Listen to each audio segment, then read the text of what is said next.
رمضان المبارک کا یہ مبارک مہینہ چل رہا ہے کہ جس میں اللہ رب العزت اپنے بندے کی ہر دعا قبول فرماتے ہیں۔ آپ کو میں آج کچھ ایسی دعائیں بتانے لگا ہوں۔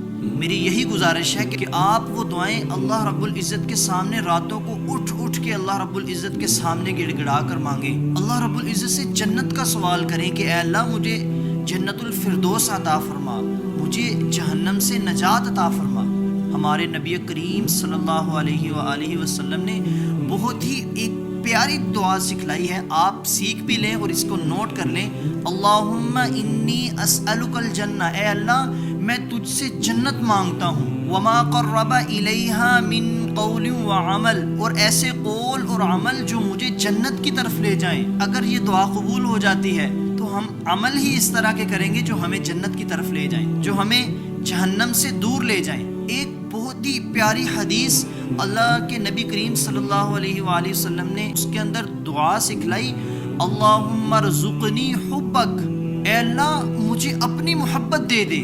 جب ہمارے دلوں میں اللہ کی محبت ہوگی، جب ہم اللہ سے پیار کریں گے تو میرے دوستوں ہمارا گناہ کرنے کو بالکل بھی دل نہیں کرے گا، ہم گناہ سے دور ہو جائیں گے، ہماری یہ جو گناہ میں لذت ہے یہ بالکل ختم ہو جائے گی۔ کیوں؟ ہمیں ہر وقت اللہ نظر آ رہا ہوگا کہ بھائی اگر میں نے یہ گناہ کیا تو پھر اللہ کیا کہے گا، مجھے تو اللہ سے جنت لینی ہے، مجھے تو اللہ کو راضی کرنا ہے، مجھے تو جہنم سے بچنا ہے۔ علماء کا یہ معمول تھا۔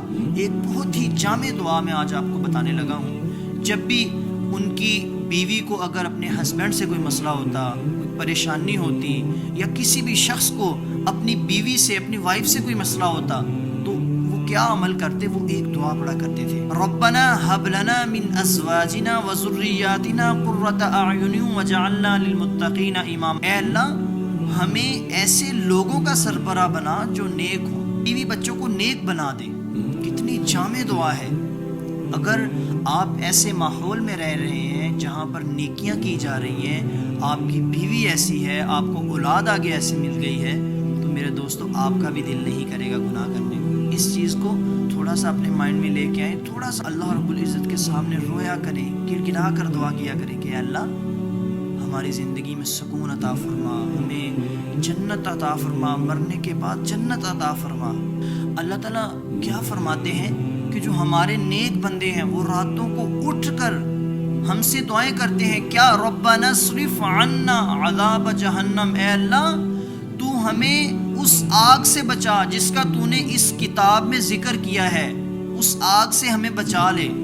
کتنی جامع دعائیں ہیں۔ اللہ رب العزت سے دعا کریں کہ اے اللہ تو یونس علیہ السلام کو مچھلی کے پیٹ میں 40 دن رکھنے کے بعد پھر زندہ نکالنے پر قادر ہے۔ اے اللہ تو یوسف علیہ السلام کو کنویں سے نکال کر بادشاہ بنانے پر قادر ہے۔ اے اللہ ابراہیم علیہ السلام کے خلاف پوری دنیا کھڑی ہو گئی تھی، پوری دنیا ان کو مل کے آگ میں پھینک رہی ہے، لیکن تو اس آگ سے نکالنے پر قادر ہے۔ یا اللہ میرا مسئلہ تیرے آگے کیا ہے، یا اللہ تو مجھے بخش دے، یا اللہ میرے گناہوں کو معاف کر دے، مجھ سے جو ہو گیا پیچھے ہو گیا، لیکن آج کے بعد میں اس طرح کا کوئی بھی گناہ نہیں کروں گا۔